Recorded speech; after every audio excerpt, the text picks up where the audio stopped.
السلام عليكم ورحمة الله وبركاته. بعد الصلاة على النبي صلى الله عليه وسلم، عندنا خبر حصر النهاردة. 6 لاعبين على طاولة نادي الزمالك في انتقالات يناير. إدارة نادي الزمالك قدمت للمدير الفني فريرة 6 لاعبين من الدوري المصري، 6 لاعيبة من الدوري المصري. هو هيختار فيهم لاعبين 2. مين ال6 لاعيبة دول؟ أول لاعب طارق طه، الباك الشمال بتاع نادي فيوتشر. طارق طه. مصطفى العش، غزل المحلة، مساك وباك شمال.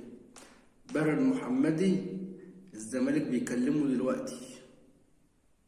خالد صبحي، مدافع نادي الاتحاد اللي انضم لمنتخب مصر في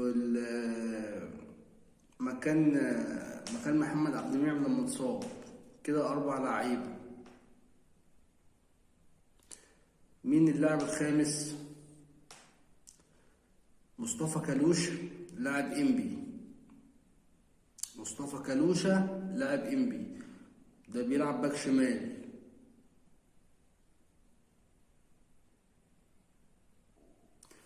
والمدير الفني هيختار ما بينهم. وفي لاعب كولومبي تحت السن، مهاجم كولومبي تحت السن، ومهاجم نيجيري تحت السن.